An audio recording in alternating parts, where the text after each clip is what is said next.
la ñu ñëwaat rek di leen ziyaare di santaat ñëpp di gërëm ñëpp rek ci liggéey bi ndax liggéey moom donte comme niñ koy wax toujours am na ñoo ci jiital waaye am na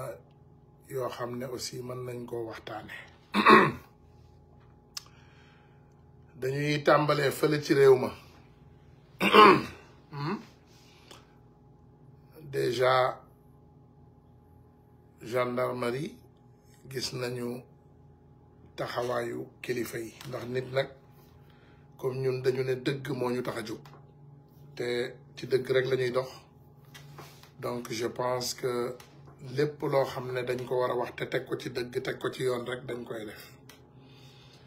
donc ginnaaw bu ñëpp génnee ñaawlu li nga xam ne moom moo amoon ci yoon yi muy homme de tenue gendarme yooyu génn xoqatal benn touriste vidéo yi nag ñu ngi fii ci suñu page yi boo leen demee 1 million marche bi di ngeen ko gis te mu ngi ci page yu bari j'en suis sûr démb ak léegi donc gendarmerie def na ci communiqué ba interpellé nañu agent yooyu nga xam ne ñoom ñoo nekk ci vidéo yooyu donc enquête ubbeeku na ci donc ñu xaar fu wànnante ci mujjee ki bëtam waaye incha allah nous allons suivre l'enquête jusqu'à la fin soxna soosu ngeen dégg fan yi yépp aussi ñu koy ŋàññ doxalin bi nga xam ne moom la gendarmerie doxalee ci moom dossier am transféré nañ ko doyen des juges donc enquête bi nekkatul ci loxo gendarmerie te je peux vous rassurer que dinaa commencer maa ngi ciy waxtaan déjà avec nos partenaires conseillers parce que bëgguñu def dara loo xam ne aussi day gàllankoor wala day yàq dara parce que on a les preuves léegi nag li ñuy balancer preuves yi la ñuy discuter soit ñu jokkalanteeg doyen des juges ñu yónnee ko preuves yi yëpp ndax man yor naa preuves yi les mêmes preuves ce que la dame dit on a tous les preuves yor naa preuves yi donc soit ñu yónnee ko doyen des juges wala bu ñu ko yombalalul foofu ñu balancer ko ci réseau yi waaye ñu ngi waxtaan ak suñu mbokk yi comme ni mu waree ba du ñu am benn difficulté ci explication voilà mais defe naa boo leen xoolee ci page bi di ngeen gis communiqué gendarmerie bi dugalal nañ leen ko ci page bi donc boo leen demee foofu di ngeen ko fa fekk waaw beneen affaire bi aussi rafetlu la rek parce que comme ñun ci jubal jubbanti la ñu woote te jubal jubbanti boobu comme ni ma leen ko waxee warul bàyyi kenn muy man ak sama morooma ci yam voilà loi bu waree dal sa kaw rek dafa war a dal sa kaw ak koo mën a doon nag voilà bu dee Tunkara moo def lu dul naka si noonu loi war a dal ci kawam loi dafa war a dal ci kawam parce que la loi elle doit être impartiale et impersonnelle loi warul nekk fii pour benn nit warul nekk taille sur mesure comme ni ko Macky Sall defee woon di ko sol di ko simmi déedéet loi ñëpp la fi nekkal ku ñu tooñ war ngaa mën a dem ci yoon muy man di yow di keneen ak keneen man mii damay dem yoon man bu ma nit tooñee damay dem ci yoon donc yéen it ku leen tooñ muy man di keneen ak keneen da ngeen di dem ci yoon parce que en fait il faut ñu am benn doxalin bu bees xam nga boo wootee jubal jubbanti nga am benn doxalin bu nga am benn mbir mu bees boo xam ne da nga ko présenter ay citoyens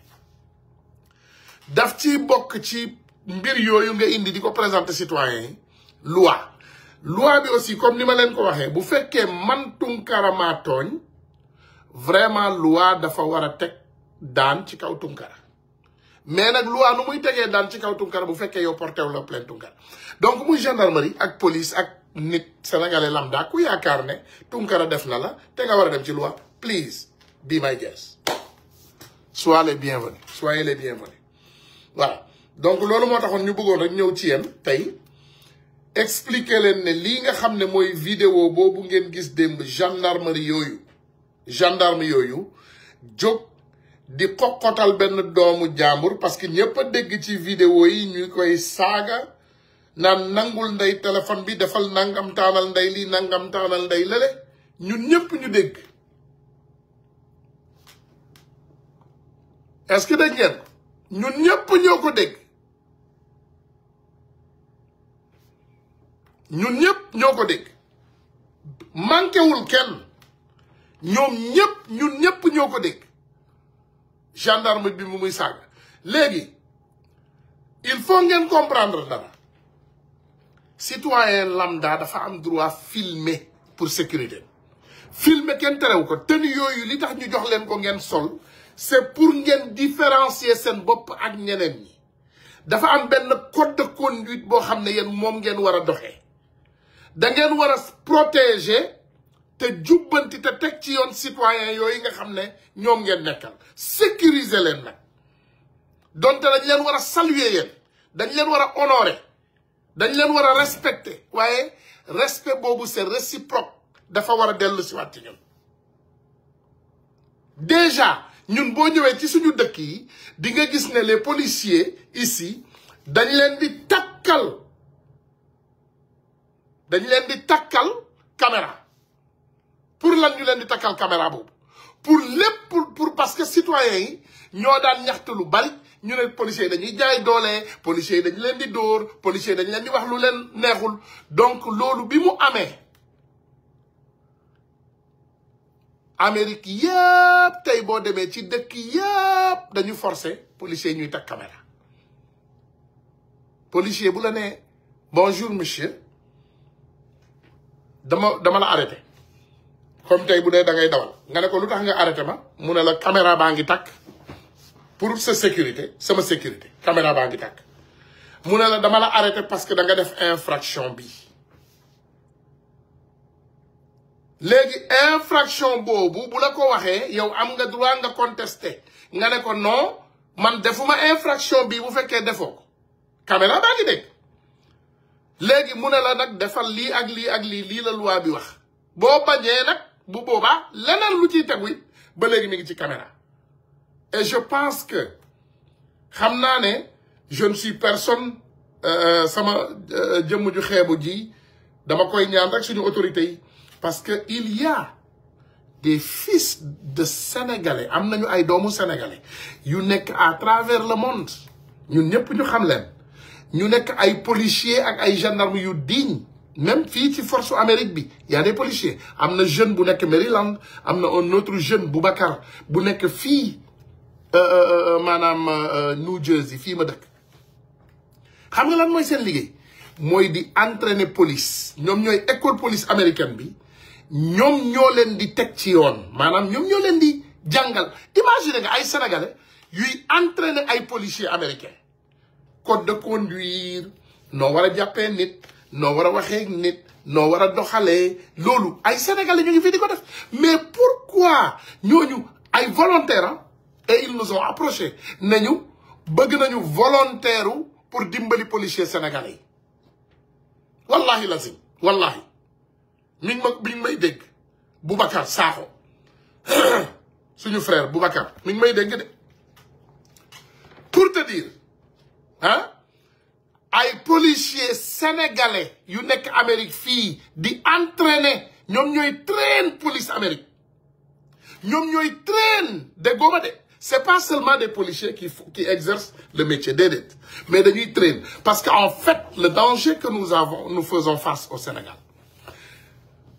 Eden Perez jàppaleen tur bi Eden Perez doomi Gabi Perez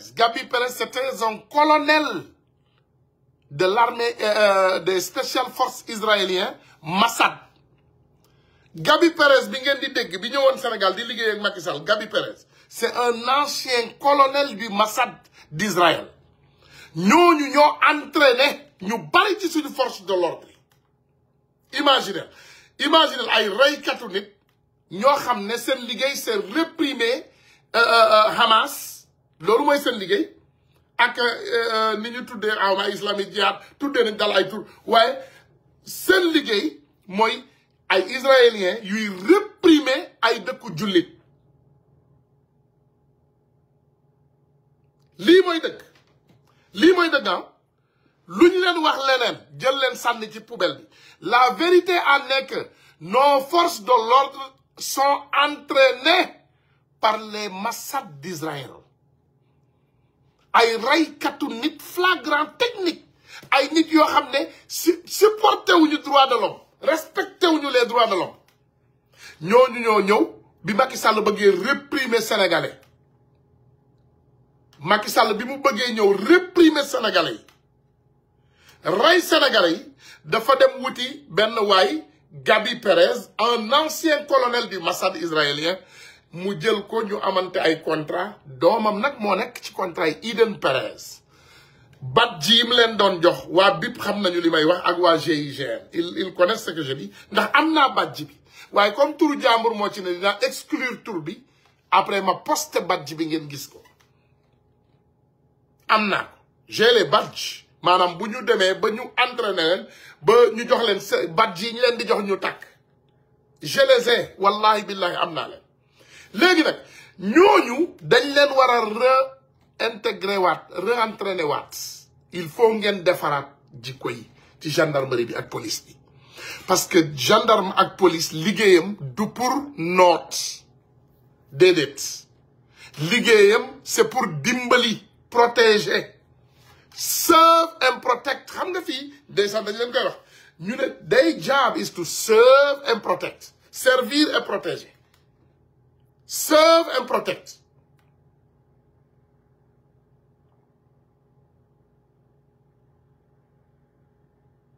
dama la ne wallahi lazim laa leen di wax ni des jeunes sénégalais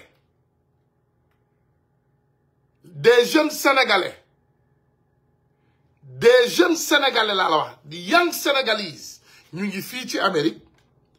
ils sont impliqués dans la police lan mooy seen liggéey wallahi Boubacar mi ngi may dégg encore une fois c'est un jeune sénégalais boo xam ne patriote la xam nga lan mooy liggéeyam di entraîner police he trains police loolu mooy liggéeyam mooy day dem entraîner police Amérique imaginez un Sénégalais di entraîner police Amérique mais pourquoi kooku di patriote doo leen ko woo Sénégal mu defal leen ko gratuitement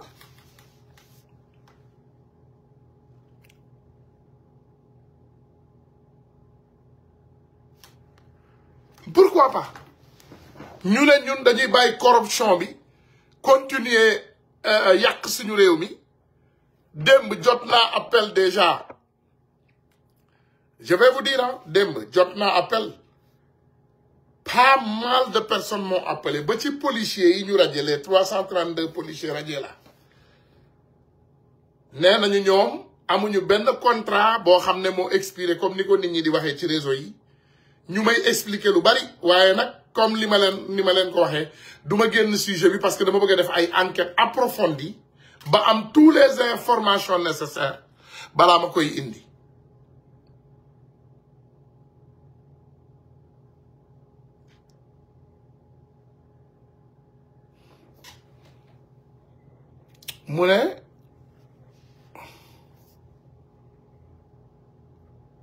mu ne waa Tunkara demuloo aéroport pour accueillir Mambousso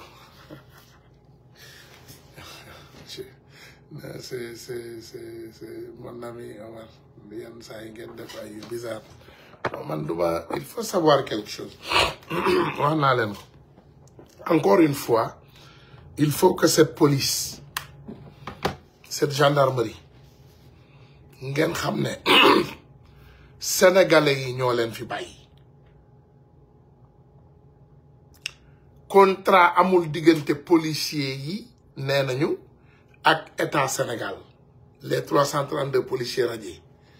voilà donc ba niñ leen ko waxee nag dinañu topp enquête bi ba mu sës ndax ñun loolu ñu fi indi comme Sénégal fi mu toll nii je pense qu'il y a plus de journalistes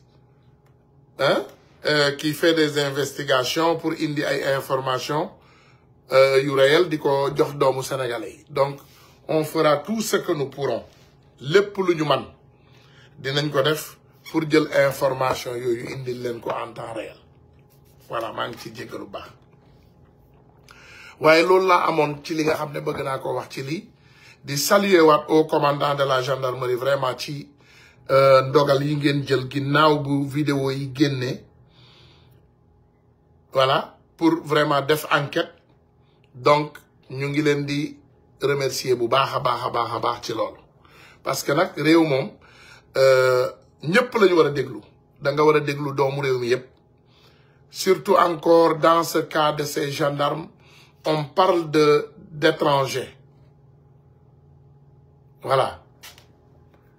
étrangers la ñuy wax on parle des étrangers dinaa leen wax ne tourisme lu am importance la ci réew moo tax dem ma leen koy wax ma leen di tooñ sax ne leen suñu ministre de tourisme moom xanaa dafa dem vacances ndax tourisme li gën a important ci réew la parce que li xew nii démb Sénégal par exemple ministre du tourisme daf ci waroon am implication parce que c'est un touriste qui a été maanaam moom la ñu jaay doole par nos forces de l'ordre ma ne leen vidéo bi man am naa ko depuis le 19 j'ai cette vidéo depuis le 19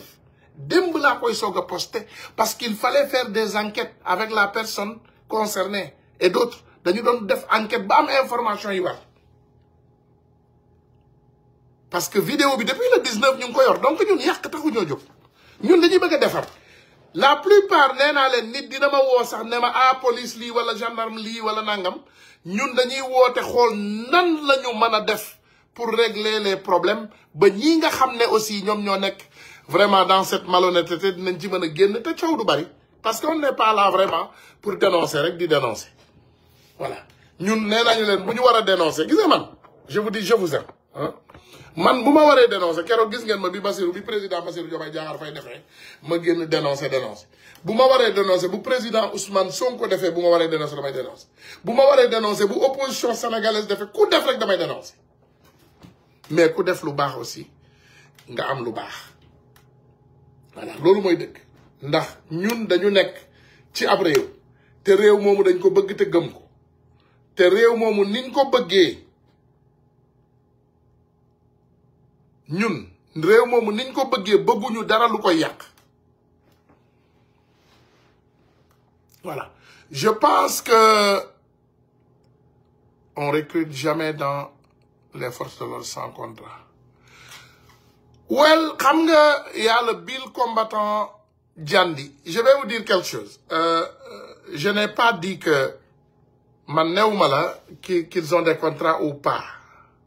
voilà donc ñoom ñoo ma ne ñoom ñii nga xam ne ñoom la ñu dàq te du benn nit je vais vous dire du benn nit moo ñëw ci man benn ñaar ñett ñeent juróom ils sont en train de venir en masse avec des informations di ma ko joytu ne ma grand li ngeen di dégg ci réseau yi du dëkk on est des personnes formées on a fait l'armée on nous a formés et on nous a recrutés ñu bari néewuma la nag c'est le cas de tout le monde ndax ñun ci suñu bopp xam nañ ne ci recrutement yooyu man xam naa ne Macky Sall am na ci loxo ak ay nitam recrutement yooyu mais c'est pas tout le monde quand même xam nga tey booy recruter 350 personnes boo koy recruter il faut comprendre que ci 350 personnes yooyu bu fekkee ne dafa am ñu jubadi ñu nekk ci kaw dinañ ci dugal seeni ay nit nganku ñi ne mu ne xanaa Tunkara Soninke la Soninke la kenn Soninke la meñe Soninke la maanaam ñun ñooy minorité bi ci Sénégal ñun ñooy ñu ci gën a bariwul on n'est pas nombreux amin am nañu nombre mais yegguñu ci yenn xeet yi ci Sénégal donte nag xam naa ne suñu dooley kàddu moom am na fu mu yegg voilà donc c'est ça minorité lañu mais minorité bu am fulla ak fayda bañ ku leen yeb bu ñu jëlee li ñu moom ci Sénégal ngeen tumurange voilà loolooy dëgg les Soninké voilà merci voilà donc encore une fois damay ñëw rek ne dañu bëgg a doxal réew mi mais teg ko ci dëgg waaw dañ koy teg ci dëgg parce que ñun gis nañu keroog aussi voilà ñu ngi koy bind lu bari notre frère Lamine Niass suñu doom naa ne sax notre fils neveu Lamine Niass ñu koy jaay doole voilà te teguñu ko ci dara teguñu ko ci dëgg teguñu ko ci yoon ñu koy jaay doole ñu jàpp ko di ko brutaliser vidéo boobu aussi je pense que dem na viral àdduna bi yëpp gis nañ voilà mais nag il a fallu vidéo démb bi pour que au commandant de la gendarmerie xam ne jot nañu jël seeni ay responsabilités parce que force de l'ordre yi nekk Sénégal il faut ngeen xam ne ñu bari ci ñun kulunaa yi lañ leen di wooyee ñu ngi fi depuis temps wu Macky Sall te temps wu Macky Sall dañ leen jàngaloon réprimer jaay doole président mi jaay nañ ko doole président Bassirou Diomaye Diakhar Faye fekk nañ ko fële ci l'impôt et domaine taxane ko patame jël ko sànni ko ci oto ay gros bras ci loolu rek la ñu nekkee woon ci réew mi Bara Sankaré ak ay nitam lii rek lañ fi nekkee woon la police la gendarmerie Moussa Fall et ses bandits lii rek lañ fi nekkee woon waaye dañuy ñaan rek vraiment le haut commandant et d'autres yéen ñi fi ne te dignité des ci yéen ngeen jëlaat seen responsabilité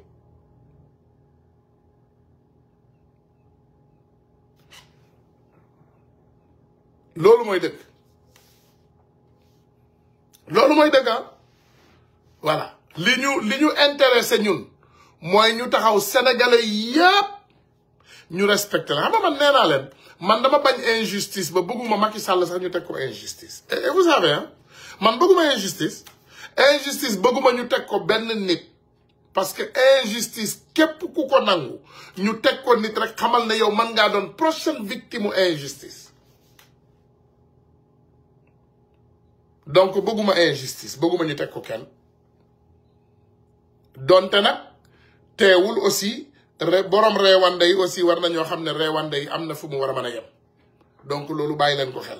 parce que nanguwuñu injustice bëgguñu ñu teg kenn injustice teewul aussi borom reewande yi xam nañu reewande am na fu mu war a mën a yem boo leen ñëwee di wax nit ñi lu dul naka si noonu wala du def lu dul naka si noonu yoon dina dal seen kaw te yoon dina def liggéeyam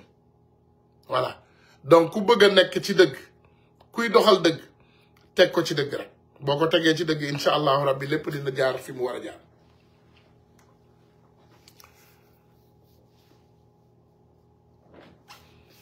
voilà donc beneen affaire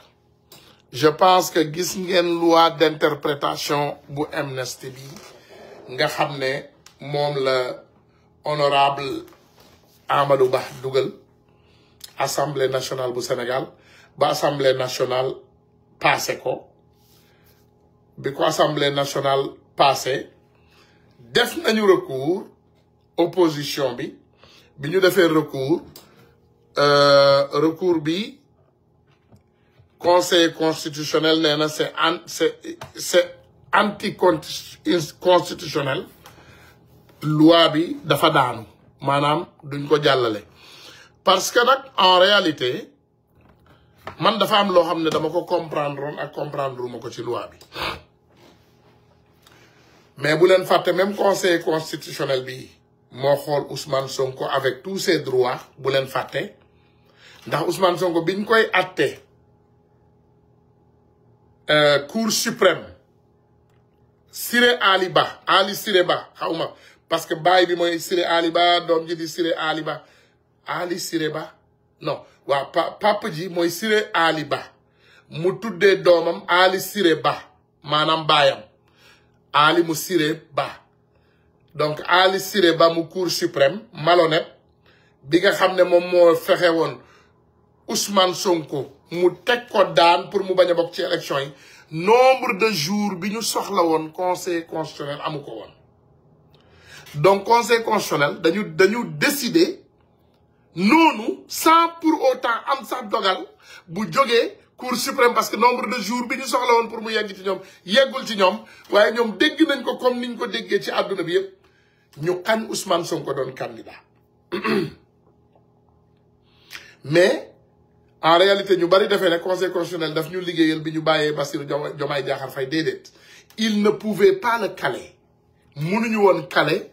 Bassirou Diomaye Diakhar Faye parce que amul dara loo xam ne moo ko mënoon gàllankoor amul dara lu mënoon gàllankoor le président Bassirou Diomaye Diakhar Faye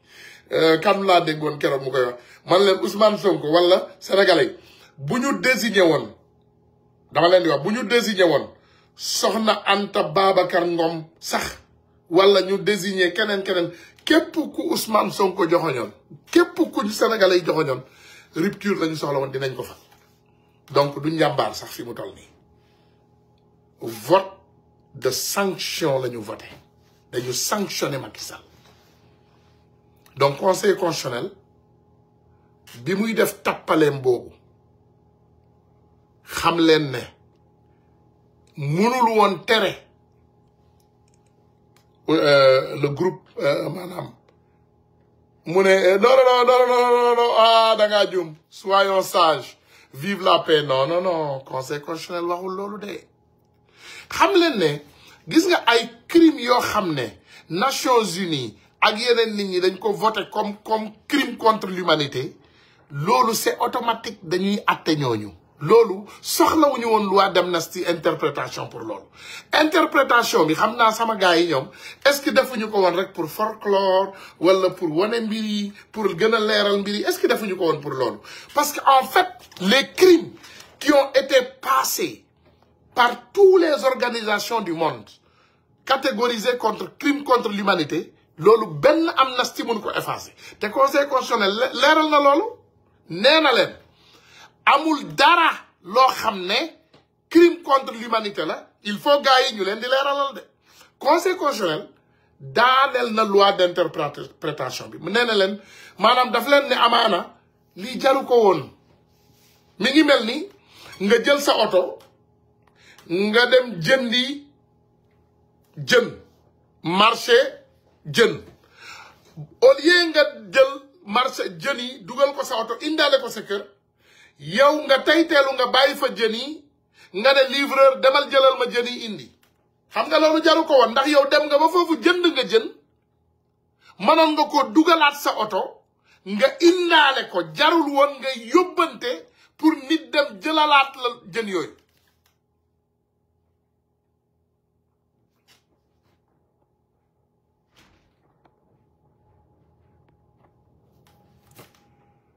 voilà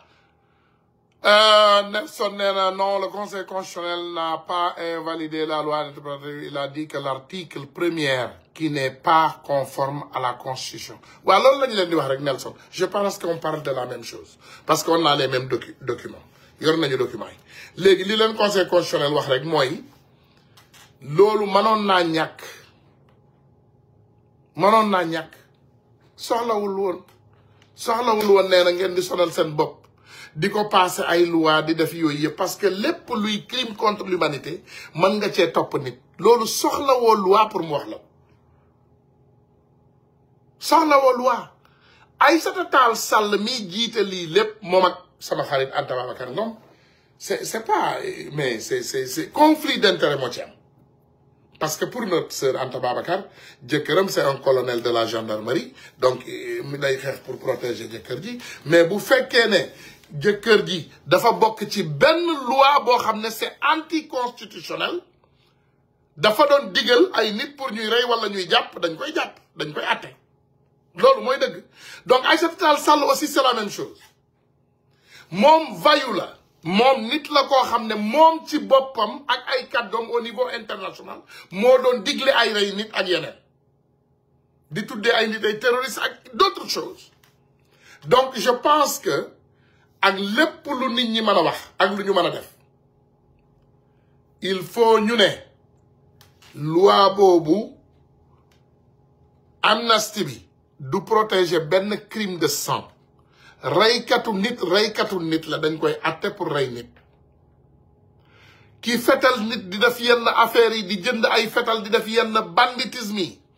loolu tamit dañ koy def pour ñoom ñu comprendre ne lii ay bandi la ay sambabo yi ñu recruter pour ñuy torturer ay doomu jàmbur il faut nit ñi xam loolu donc il y a des choses qui ne seront pas acceptées am na ay mbir yoo xam ne benn nit du ko accepter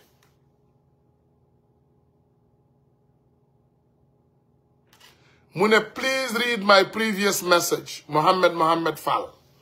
Well, you can just put it here if it exists, because it's kind of complicated to go back up there.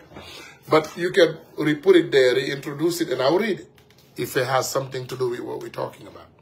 Now, comme ni ma leen ko waxee encore une fois, donc le Conseil constitutionnel li mu wax te ñun ñëpp ñu dégg ko mooy nee na loolu nga xam ne moom la ñu dugal c'est anticonstitutionnel. Mais nag teewul nee na y a des crimes yoo xam ne adduna bi yépp xam nañu ne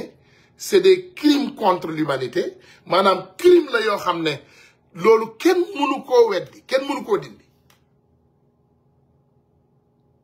donc loolu mooy dëgg donc tappalekat yii bëgg a dugal ci seen biir bopp yi ne loi d'amnistie bi day am abrogation totale wala buñ ko abrogé wul benn nit duñ ko topp dañuy fen de bépp nit bu def ñaawteef yenn ñaawteef yoo xam ne adduna bi yépp parce que xam nga ay organisation des droits de l'homme dafa am ay loi yoo xam ne dañ koy passer loi yooyu c'est mondial loolu moo gis sax ngeen gis ñu indi hey bii tey ngeen gis la hey dafa am ay loi yoo xam ne loi yi c'est mondial fépp foo dem fépp foo nekk fépp fu nit nekk am na yoo xam ne boo ko defee amul benn loi bu la mën a protéger ci àddina amul nag comme ni ma leen ko waxee benn loi bu la mën a protéger benn loi amul benn loi bu la mën a protéger benn loi nag la ñu wax mënulaa protéger parce que mënuloo rey ay nit ñu ne la dañuy tere rey nit ci àdduna bi yépp yow nga ne man ngaa rey nit ñu ne la mënuloo torturer ay doomu jàmbur ci àdduna bi yépp nga ne yow da ngay torturer ay doomu jàmbur ah man sénégalais parfois ils me font rire damay gis nañu ils sont forts en manipulation l'autre côté hein parce que yenn saa yi boo demee ci réseau yi tu vois les manipulations d'un point boo xam ne yow ci sa bopp da ngay ñëw ngay déglu nga ne mais ñii man lu ma tuddati sax Ousmane laa tudd mais ñii est-ce que Ousmane bii la ñuy waxal wala dafa am beneen Ousmane bu wuteeg Ousmane bi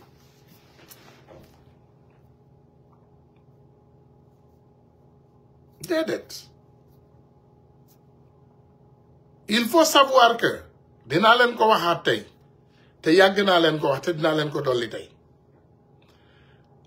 si c'est à refaire maanaam tey Sénégal bu delluwaatoon ci guute gi mu nekkoon ñu yor benn bandi benn samba boy bu jiite réew mi moom ak doomam boo xam ne jaaykatu shawarma yi lay xaritool ak jaaykatu pizza yeeg ñoomin seen di lekk rek lu leen neex ñu def ci réew mi ku leen neex ñu rey ku leen neex ñu jàpp je vais encore protéger ces jeunes sénégalais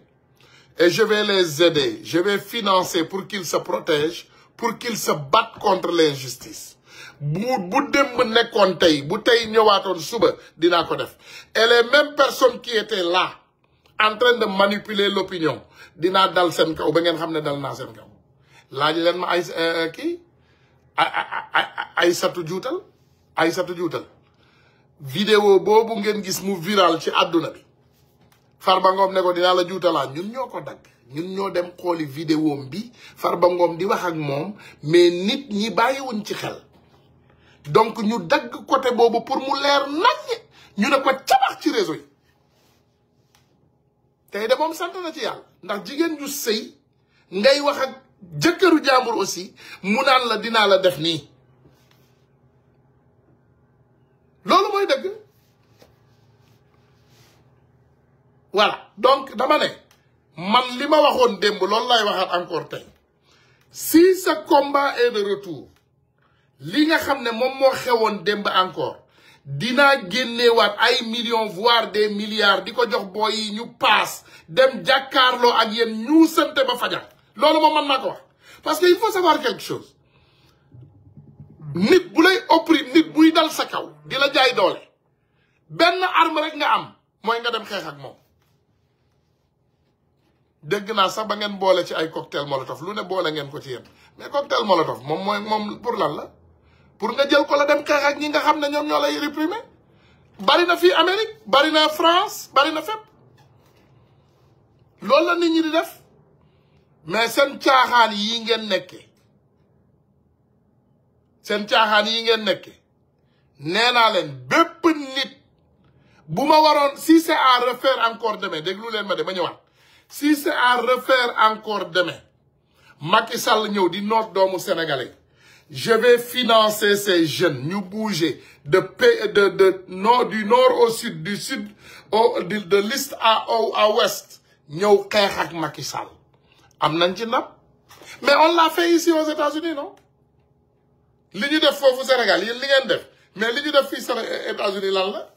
c'est la même chose les camions qu'on avait ici là qu'on a brandi mais on les a financés non du xaalis moo ci dugg wala ngeen defee ne suuf lañ ci def du suuf déedéet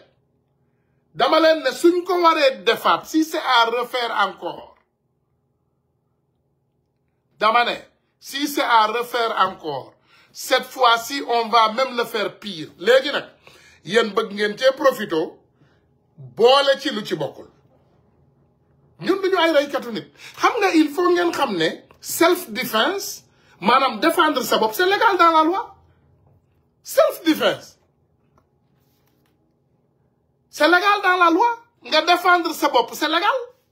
nit bu lay jaay doole yow lan nga mën a def mooy défendre ça c'est légal nit bu fëggee sa buntu kër gii comme par exemple tey ma nekk sama kër gii invité wu ma fi nit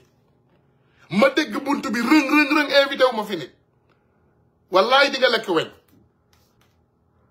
li may wax gars yi la yu gën a it mero booy génn fii di lekk weñ bu ma la xamul maanaam invité wu ma la fi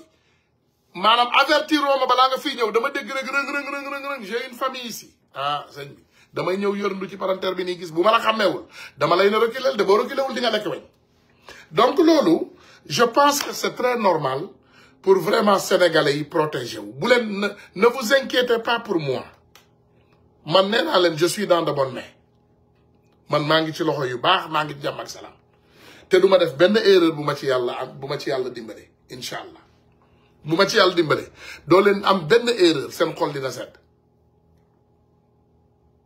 voilà vous serez tout di ngeen seen xol dina sedd ci man mënaluñu ma ñaari salaamaaleykum déggoo ma de kenn mënalu ma saala yaay ndeer moi je suis un sénégalais lambda un panafricain parce que damay bëgg ñu bari ñu xam loolu je suis sénégalais lambda Sénégal mooy sama priorité je suis panafricain te Sénégal lay sàmm contre tout maanaam contre bépp nit bu ko bëggul sama xarit yi ñoo fa ne tey waaye bu ñu defee li warul ni ma ŋàññee woon Macky Sall dinaa ko multiplier par 360 ndax dégg ngeen ma temps yëpp maa ngi leen di wax ñu jël kuluna yi ñu jëlee leen seen wet foofu parce qu'on ne veut pas ëllëg ak si biir ay erreur am fi ngeen bëgg a jël erreur yi di ko bu max ay kuluna déedéet lépp lu fi normalul président Bassirou Diomaye Diakhar Faye la ñu jox réew mi ak le premier ministre Ousmane Sonko vous êtes les seuls responsables il faut prendre tous ces kuluna là et les dégager de vos côtés parce que lépp loo leen def dinañ ko saboter et si vous ne les dégagez pas vous serez sanctionné lii seen grand frère moo leen koy wax seen xarit si vous ne dégagez pas ces kuluna vous serez sanctionné keroog bi ma ko waxoon Macky Sall dégg naa bi mu nekkee palais bi dafa reetaan ba yëkkati tànk bi ne kii ku mu jàppee boppam il se prend pour qui mais maintenant lui il connaît qui je suis et j'en suis sûr que vous aussi vous connaissez donc dañ leen ne ngeen dàq bandi yi kuluna yi nekk foofu yépp ngeen dàq leen il faut renvoyer ces kuluna nous on a assez de force déraciner lépp lu ñu samp mën nañ koo déraciner ces kuluna là génnee leen foofu ngeen dàq leen ñoom ñépp il faut renvoyer ces kuluna là c'est pas des personnes qui vont vous aider à servir cette nation duñu ay nit ñii ngeen bàyyi foofu seen wet di yaakaar ne voilà Diomaye président la woon c'est des amis c'est des non il faut savoir que y a des ennemis qui ne pouvaient pas partir sans vous ils sont venus se ranger avec vous mais c'est toujours des ennemis ay noon lañu bari nañu ay noon lañu de bari nañu te boo doolelee sa noon ki muy njëkk sonal yow la ginnaaw loolu nag ma ñëw encore ci suñu visite secrétaire d'État des Sénégalais de l'extérieur Amadou Chérif Diouf ñëw na fi fan yi moom ak suñu député de la diaspora muy nit ku baax macha allah une personne exceptionnelle une personne vraiment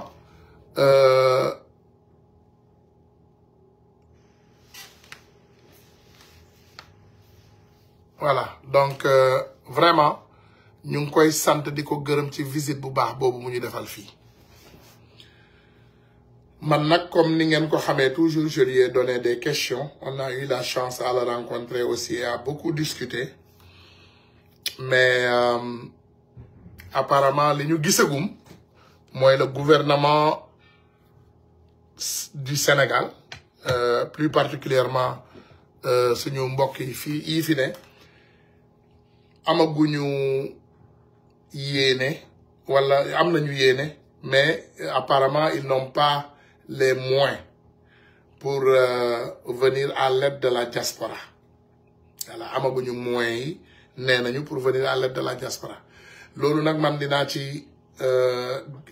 tontu ñaar mooy je ne suis pas d'accord avec lui c'est mon ami c'est notre frère on n'est pas d'accord parce que ñun diaspora mënu leen ñu ne on met 1000 milliards plus au Sénégal waaye doomu sénégalais yi fi ne waxuma man moi je suis ok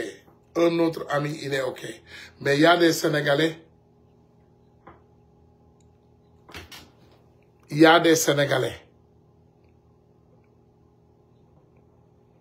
yoo xam ne ñu ngi ci jafe-jafe am na sénégalais yu ne yoo xam ne ñu ngi ci jafe-jafe yu tar yu metti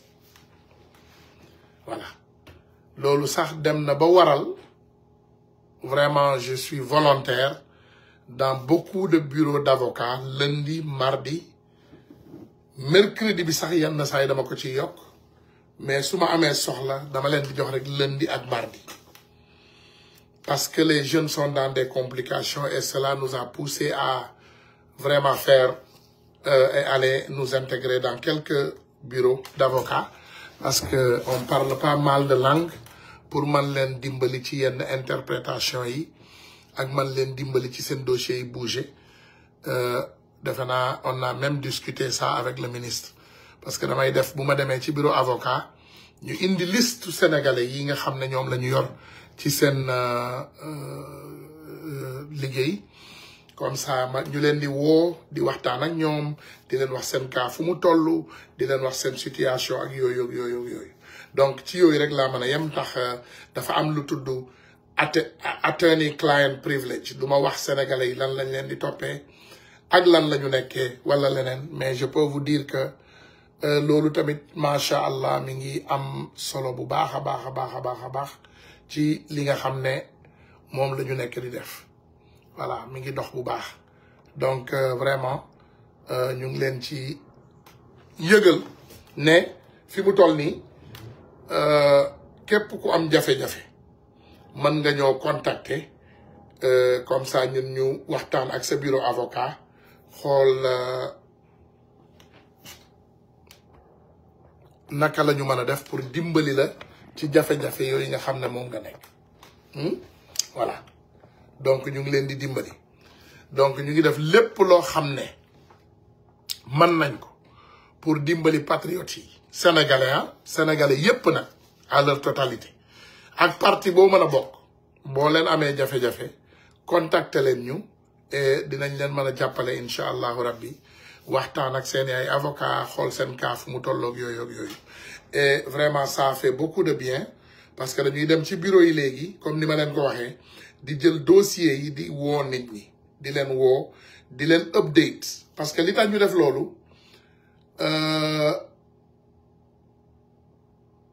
les patriotes ont priorité attention comme ça voilà léegi bi ñu defee loolu gis nañ ne mi ngi am njariñ bu baax mi ngi am effet ci li nga xam ne moom mooy sénégalais yi am jafe-jafe fii ci Amérique voilà am na ñu am déportation ñu ngi ciy travailler am na ñoo xam ne sax amoon nañ déportation ñu fexe ba déportation yooyu ñu arrêté ko am ñoo xam ne aussi vraiment xamatuñu woon seen case yi fi mu toll ñoom tamit ñu bari ubbiwaat nañ leen am ñoo xam ne vraiment ñu ngi leen di dimbali pour ñu mën a jot seen i kayit pour liggéey donc je pense que les Sénégalais donte ñu ngi ñaan gouvernement bi mu continuer soutenir Sénégalais yi parce que seen droit la Sénégalais bu ne moo am droit ci gouvernement bi waaye duñ ci wañaar seen loxo déedéet buñ ko defee baax na buñ ko deful ñun dinañ ko defal seen suñu bopp waaye xam leen ne dinañ ko dénoncer te duñu ànd ak yéen ci dara boo leen fi ñëwee lépp loo leen fi woote dañ koy boycotter parce que da ngeen war a jàppale jeunes sénégalais yi nga xam ne ñoo fi nekk xam naa nag doo leen ma gëm léegi waaye créé nañu ay association et on est am nañu sax association jubal jubbanti pour leeral man diaspora bi moo ma ñor lu ma bëgg nit boo jàppalewul sama diaspora bi maa ngi yow defuñu nen donc suñu diaspora bi encore une fois ñu ngi ñaan le président Bassirou Diomaye Diakhar Faye ak le premier ministre Ousmane Sonko ngeen gestu diaspora bi bëgguñu dégg ay diaspora bond bëgguñu dégg ay banque diaspora boo leen jàppalewul nit ñi nekk ci diaspora ba pare jàppale nag bari na façon parce que y a de l'incompétence dans la diaspora loolu mooy suñu problème numéro 1 les Sénégalais ont beaucoup de difficultés dans la diaspora ñu ngi leen di jàpp ñu ngi leen di jaay doole ñu ngi leen di tëj ñu ngi leen di napp ñu ngi leen di gaañ ñu ngi leen di sax rey wala ñu ngi dee ci réew yi fii yenn yi di am ay jafe-jafe yu tar pour ñu delloo leen sax réew du ñëpp nag donc bëgg nañu ngeen delloo siwaat encore seen xel ngeen waxtaan ak le ministre secrétaire général ngeen indil ñu nit koo xam ne vraiment dafay taxawal diaspora bi ça nous intéresse parce que ñun lépp lu ñu am diaspora bi rek la ñu am voilà ñun diaspora bi rek la ñu am du ñu nangu ngeen di servir si ñun rek bu heure jotee pour ngeen servir ñu vous nous dites que voilà parewu leen pour ñun voilà léegi après on va discuter de cela non donnez-nous des réponses concrètes ne leen ñu dinañ leen jàppale ci nii ak nii ak nii parce que ñun ay sénégalais lañu boo leen ñu soxlaa dañuy jël suñu xaalis def ko ci yéen bu xeex jotee dañuy ànd xeex ak yéen bu taxaw jotee dañuy ànd taxaw ak yéen donc c'est honteux pour ñun ñuy dégg ne ah vraiment yéen bu taxawu jotee da ngeen ñuy ne non pareegu leen voilà vous n'avez pas les moyens voilà donc Sénégal amagul moyen Sénégal amagul moyen yéen a ngi créé lu ne au Sénégal c'est bien mais diaspora bii mooy suñu force soo leen ko deful wallahi very soon dinañu taxawal suñu ay doole yoo xam ne boo leen moytuwul sax ñun dinañu exclure suñu bopp ci yéen parce que nag ful la mooy jaay Dakar wala kaay ma ñam jeexal ko lu ñu nanguwulu loon Macky Sall xeex ba yaakaar ne yéen boo leen ñëwee au pouvoir vous allez nous soutenir et nous protéger et nous aider président Diomaye Diakhar Faye def ci nag benn départ bu am solo muy départu gaynde parce qu'il est venu donte xaalis bi niñ ko distribuer peut-être voilà des na mënoon nañ ko utiliser d'autres manières mais jox nañu consul bi $150,000 pour mu jàppale les Sénégalais qui sont dans des problèmes donc moom it ni mu ko séddalee na ko noonu donc transparence moom am na ci de toute façon mais séddale bi defe naa moo warul woon wanoon nañ ko mën a doxalee neneen et vous nous avez fait des promis xam nga man toujours damay wax delluwaat sama wax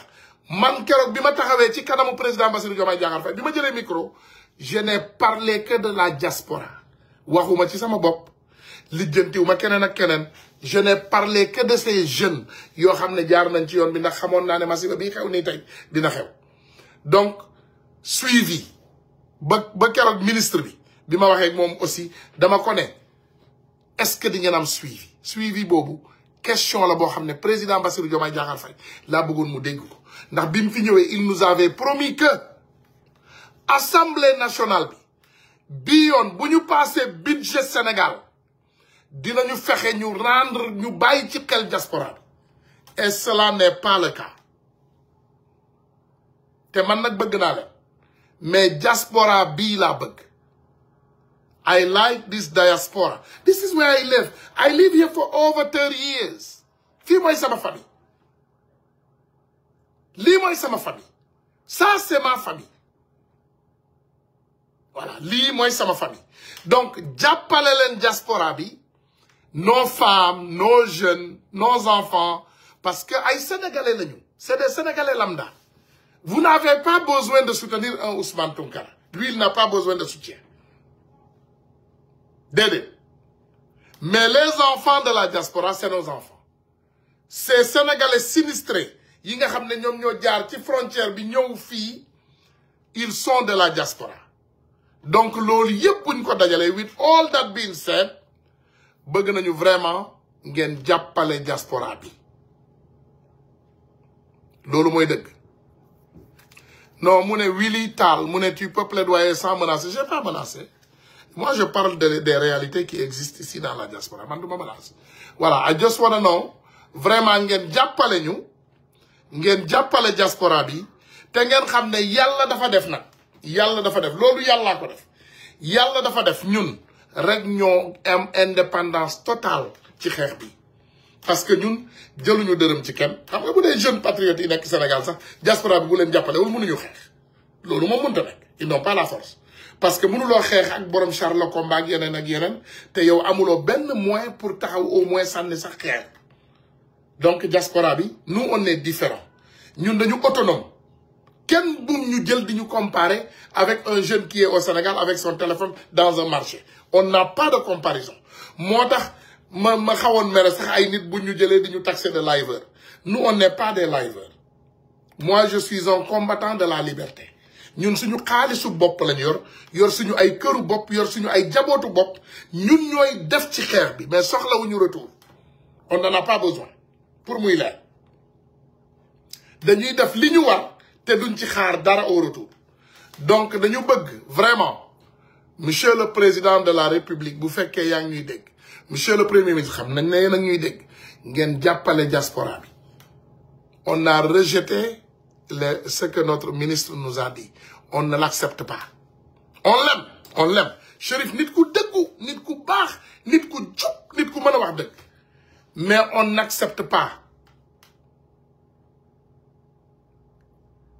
Voilà, ñun nanguwuñu, on n'accepte pas lim ñu jox, li mu teg suñu loxo bëgguñu. Parce que dafa ñëw mu ne ñu ah fi mu toll nii vraiment on veut vous aider voilà mais il y a pas les moyens la situation Sénégal gis ngeen d'accord situation Sénégal gis ngeen mais ñun boo leen ñu wooyee dañuy dugal seen xaalis il faut nous dire de cotiser il faut nous créer ñun laaju ñu lu bari ñun li ñuy laaj mooy tey ngeen bàyyi ñu xel ba xam ne ñun priorité lañu ñun bëgguñu ñëw en seconde position. Oui non parce que bu jafe-jafe amee président Ousmane Sonko Canada la njëkk gagné ci réew Canada la njëkk gagné ci réew ci àdduna bi Canada la njëkk gagné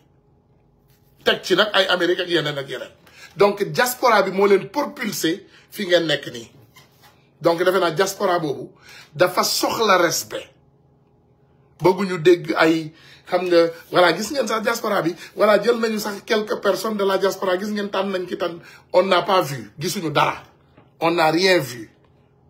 gisuñu dara ci diaspora bi on n'a rien vu te ku waxul dëgg wax fen wàññilu leen ñu âge oto yi defu leen dara loo xam ne diaspora bi mën na ne lii gis na ci boppam amul rien donc pour nag être fait en balance parce que man nag ndeysaan dëgg ma yàq damay bëgg a fee parce que lii su ma ko deful yeneen nit ñële dañuy ne man naa fekk laa quoi dañuy ne Ousmane mii naa fekk la gëmul li muy wax moom nita bi rek la gëm parce que loolu lañ may taxé toujours nee nañu man dama bëgg Ousmane Sonko ba duma ko wax dëgg non damay wax dëgg diaspora bi gisaguñu seen bopp ci seen changement bi yéen il fait 1 an gisaguñu suñu bopp rien n'a changé ici les choses sont même pires te bëgguma yegg foofu sax les choses sont devenues pires dans la diaspora dara changé wul donte nag gis nañu yéen a ngi def liggéey bu jekki dayoo ci Sénégal mais bëgguma dégg excuse waaw may leen ñu temps ñu ngi def Sénégal après dinañu yegg si ci yéen déedéet bëgguñu ko dégg we don't want to hear it we don't want to hear that ñun réew lañ leen jox soit réew mi yépp di ngeen ko doxal wala mënu leen koo doxal mais réew lépp lañ leen jox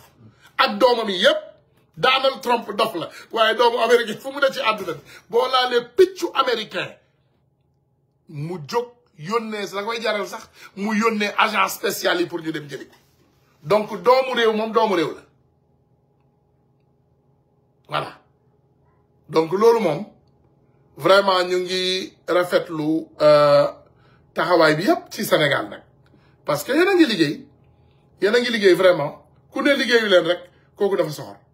comprendre ku ne liggéeyu leen kooku vraiment du nit ku baax dafa soxor xam nañu ne yéen a ngi liggéey yéen a ngi def liggéey bu jaggi dayoo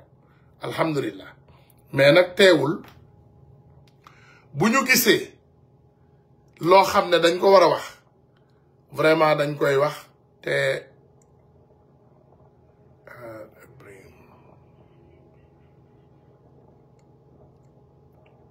voilà comme ni ma leen ko waxee rek ñu ngi leen di santaat bu baax di gërëm bu baax di ñaan yàlla ngeen jàpp ci voilà jàpp leen ci bu baax a baax a baax a baax a baax a baax Lamine Bey mu ne arrêtez vos menaces déedéet duñ ko arrêté de dañuy menacer ñun dañuy menacer dégg nga voilà duñu arrêté on va menacer léegi nag su la menace bi neexul mbëkkal miir bi boo amee miir foofu ci sa wet jël ko nga daaj ko sa bopp mais ñun on est de la diaspora et diaspora bii laay xeexal ndax diaspora bii ba mu mettee ba dara doxatul ci Sénégal ba dara doxatul ci àdduna bi diaspora bii moo jël ay responsabilités te bu ma nee diaspora je ne parle pas de Ousmane Tounkara il y a des jeunes ici yoo xam ne on peut en citer des dizaines des milliers ñu ngi fi des vrais patriotes xam nga diaspora bi wala àdduna bi yëpp dafa am ay patriotes yi ngeen di gis yéen ak yoo leen dul gis il y a des personnes derrière ces écrans yoo xam ne yenn saa yi sax nga gis ci folklore nga gis ci sa benn bandi boo xam ne gëmul sax li muy def moom dafa nekk ci écran di fen rek mais am na fi ñoo xam ne du ñu nekk sax ci ginnaaw écran c'est des combattants yoo xam ne dañuy xeex ba xeex bi jeex tàkk dañuy xeex comme ni ko sénégalais di waxee ah dañuy xeex ba géej gi fer voilà donc dama ne taxawal leen diaspora bi loo xam ne mën nañ koo waxtaane voilà tey nag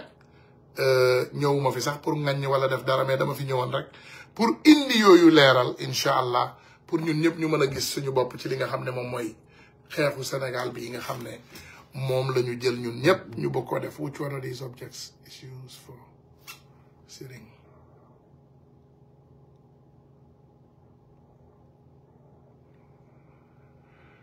voilà comme ni ma leen ko waxee rek ñu ngi leen di santaat baax di leen gërëm di ñaan yàlla lépp loo xam ne moom moo gën ci ñun mu defal ñu ko te vraiment musal ñu ci bépp seytaane ak balaa aussi voilà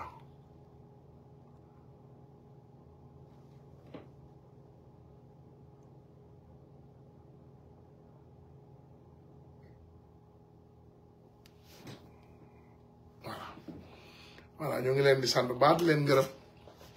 comme niñ leen ko waxee rek vive la diaspora sa kaddu am na solo parce que diaspora bi dañ muy kaas xam nga ba ci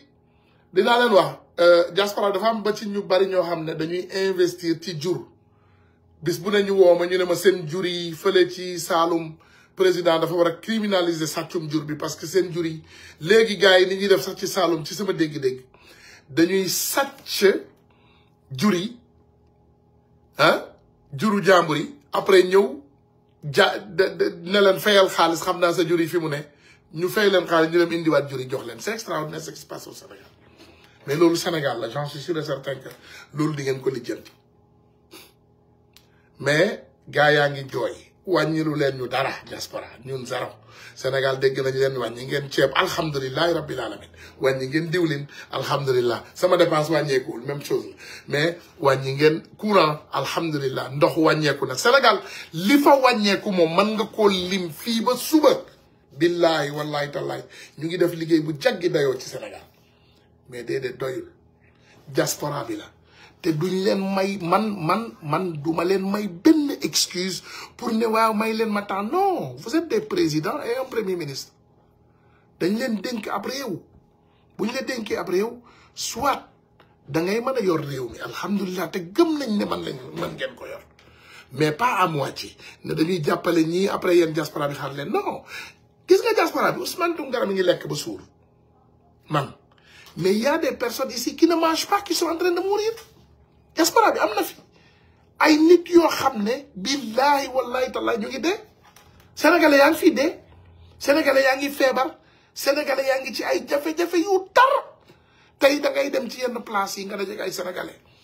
seen tuñ yi day wow ba da nga leen di yërëm ay sénégalais ngi fii ci ay shelter ay jigéen ak ay doomu liir yu tooy xat ñu nekk ci ay jafe-jafe yu tar ay sénégalais ngi tëdd ci biti donc ñun li ñu intéressé mooy vraiment ngeen jàppale diaspora bi diaspora bi Sénégal neex na nag waaye lépp lañ leen jox on vous a donné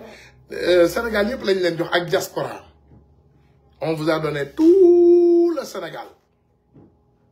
et leur diaspora dis-leur de rentrer dañu mën a rentrer am na ñoo xam ne amuñu passe pour rentrer am na ñoo xam ne passe la ñuy xaar ak soutien pour rentrer mu ne ma dis-leur de rentrer ils vont rentrer comment à pied c'est le gouvernement qui doit s'occuper d'eux loolu laay wax di man quand je dis occupez-vous de la diaspora je parle mu ne tu as 60 ans da ngay fet j'ai 52 ans j'ai pas encore 60 ans les kuluna vous ne changerez jamais yéen daal da ngeen di bëgg a ñëw ci live bu jàmbur yi di perturber rek et ce que vous ne connaissez pas vous n'avez pas constaté que je suis très solide moi je suis solide imaginez ku xeex ak Macky Sall tu as donné ton dos ñu lay jàmpaaka di la saaga ndey saaga baay saaga sa waa kër menacé la jaxase sa famille menacé ta famille ruiné la de tout bord nag financièrement comme ci bépp fànn bu ñu mën attaqué la guddeeg bëccëg cela ne m'a rien fait du ay commentaire ñoo may dérange yenn saa yi nag ñu bari dañ mel ni sax bul tontu mais non parfois comme nit la man je pense que nit yëpp mérité na nit yëpp nag nitu àdduna bi yëpp mérité na réponse nit comme nit la rek yàllaa ko sàkk yàlla dafa teral nit may ko jox ko cëram rek moom donc jéggal naa leen je vous aime je vous love hein même les insulteurs dans les commentaires là je vous aime man maay benn nit boo xam ne du ma saaga kenn ci commentaire mos ngeen ko dégg vaar leen ma je vous aime bien je vous aime vous êtes vraiment des personnes gentilles parce que yenn saa yi mu ne tu nous as appris comment insulter yaa mën a fen gis nga li laa dañu fen rek les kuluna là comment moi je vous ai appris comment insulter non man si man nee naa leen amul ku nekk ci réseaux sociaux yi fii tey ku insulté wu réseau yi képp ku fi nekk yegg nga bis boo xam ne génnee nga dara loo xam ne sa gémmiñ si c'était à refaire peut-être di nga ko xalaataat ñaari yoon parce que Macky Sall moo ñu poussé woon à bout il nous avait poussé à bout kuy rey ay nit di rey suñu ay doom di rey suñu ay jarbaat di rey suñu ay am di jàmm di leen rey ci ay fen mais kooku boo ko saagawul looy def parfois ñu saaga donc vraiment amuñu benn problème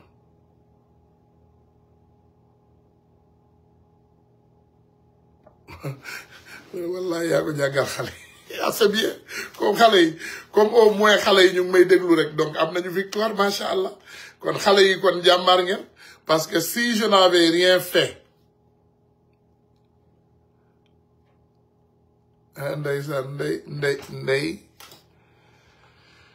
Sylvia Ndiaye mu ne très solide ndeysaan avec tout ce que tu as enduré mais c'est normal voilà c'est normal parfois en tout cas mais parfois dafa war parce que boo liiree suñu ay histoire prophète quand il lit l'histoire de nos prophètes wala nga lire ça suñuy histoire u maam tu vas comprendre que nous on n'a fait que le minimum parce que am na ay nit yu fi joxe sax seen bakkan pour réew mi changer donc ñu ngi leen di sant bu baax kontaan nañ ci yéen voilà donc ñu ngi ñaanaat est-ce qu'on pourra parler mais bien sûr mon numéro yéen ñëpp am ngeen ko voilà donc am ngeen sama numéro ñi ma bëgg a woo yëpp woo leen ma boo leen amee ay question on en discute lépp lu ñu mën a def ñu def ko lépp luñ ci mën a wax aussi ñu wax ko donc ñu ngi sant ñëpp di gërëm ñëpp asalaamaaleykum wa rahmatullah voilà merci beaucoup donc gars yi ba kañ ba beneen yoon voilà donc defe naa couvrir nañu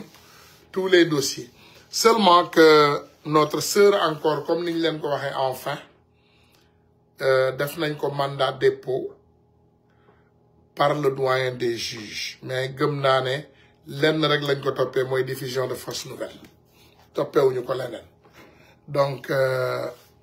dañuy ñaan encore une fois ngeen reconsidérer on a les preuves si vous en avez besoin le doyen des juges wala képp ku mu mën a doon on peut te les envoyer on les a mais fexe leen ngeen reconsidérer waat li nga xam ne moom ngeen bëgg a teg doomu jàmbur boobu parce que du yoon voilà mu ne loi bi nag loi d'amnistie bi moom dafa tardé dafa am ñu bari ñoom dañuy tardé loi bi dara new ci loi bi li mu wax mooy li mu waxoon démb képp ku def njombe boo xam ne vraiment dañ koy tere à travers le monde am nga droit topp ko voilà leneen li yëpp moom voilà donc gars yi ñu ngi leen sant leen gërëm ba beneen yoon wasalaamaaleykum